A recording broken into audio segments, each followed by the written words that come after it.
Well, GBNews can exclusively reveal that people smugglers are posing with videos with guns, making a mockery of the Labour government's new TikTok channel.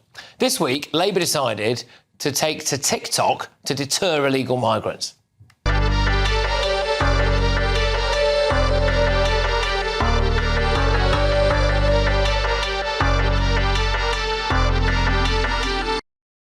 Obvious flaw there, the videos aren't in Arabic. Now, GBNews can reveal that a long-standing people smuggler that we have been monitoring for months is posting content like this to their followers.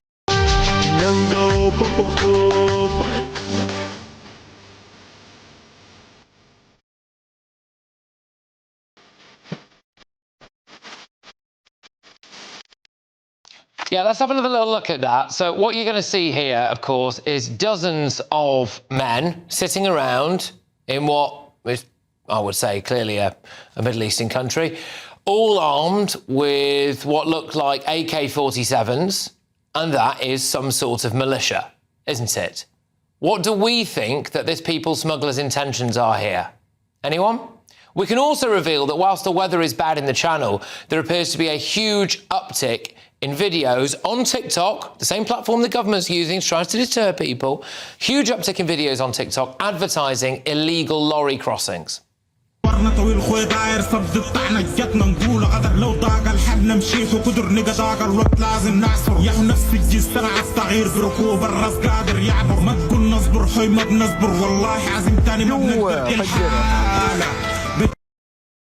look at this one with the lads on top of the lorry.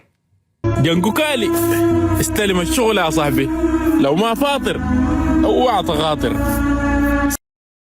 There you go. They've just changed tactics, quite literally, with the wind. This shows how utterly pointless the government's TikTok plan is. The other point, of course, is that we have no idea how many illegals come across on lorries or where they go. It's not like the small boats, is it? Now, this video from a few days ago shows a group of apparent illegal migrants wandering around Toddington service station on the M1 after seemingly getting off a lorry from France. What, just got out of a truck? You just got out of a truck? Have you just got out of a truck?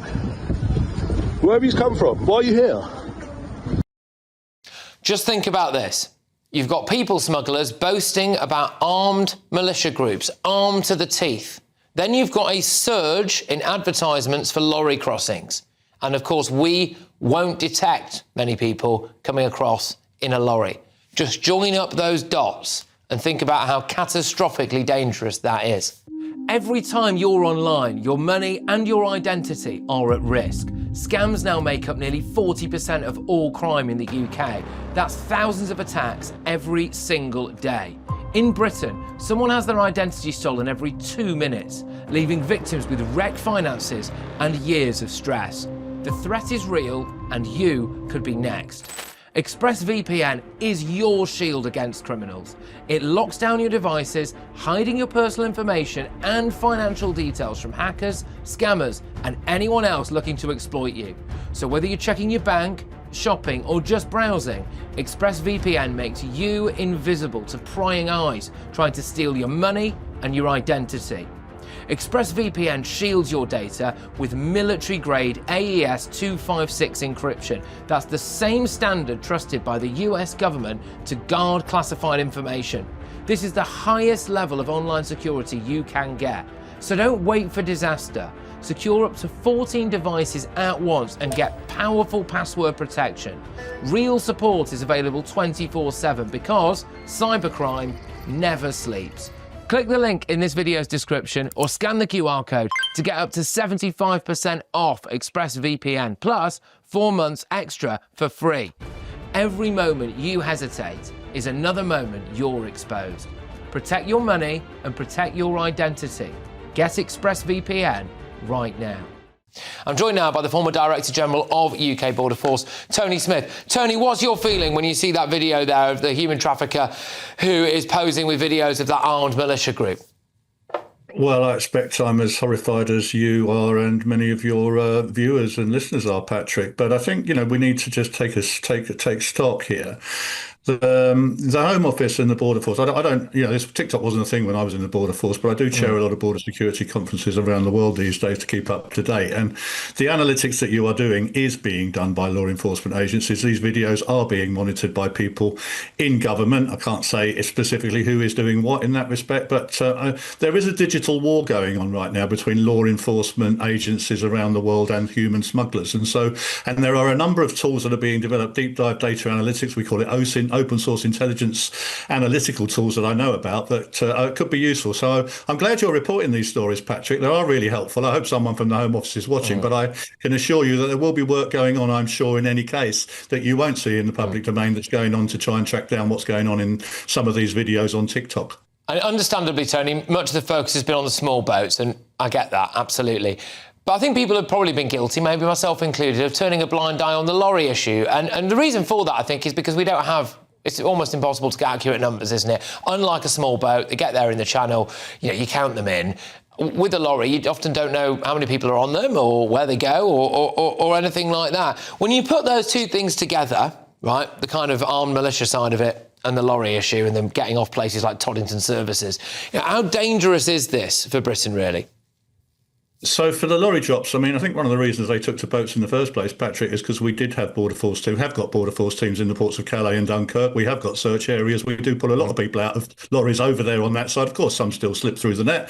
And, if you look at the best we've got, because we don't know, people just run off. But I mean, if they claim asylum, you look at the last set of asylum statistics, Patrick, 110,000 asylum applications, only 45,000 on the boat, only about 10,000 in the lorries. A lot of them came in on visas, Patrick. They were given visas by the Home Office to come here to study or work. That's the area I'd be focused on. We should not be granting visas to people who come here to claim asylum. We certainly should be granting them asylum if they come in on a different sort of a visa. So I do think lorry drops are a concern. It's not my main concern, though, Patrick. I'm still very worried about the boats. I'm very worried. I see all of your reports. You do a great job over there in Calais on the build-up of migrants. I'm sure it's the weather that's stopping them, and it's the fact that we don't know anything about them, really, other than this sort of intelligence when they turn up, because they have no documents, and we can't detain them, Patrick. We have to release them within 24 hours at Manston, and I think that is my major concern in terms of border security. I would like to see a lot more of them detained for a lot longer than they are, and a lot more of them being removed much more swiftly than they are, frankly.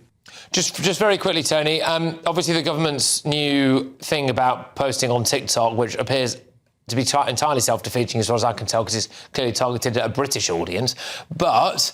So those clips of the lads getting into the lorries, I mean, I could have played you 10 or 15 of them, and they're all from, like, the last 2 days or so. Is the government's new TikTok policy just completely impotent, do you think?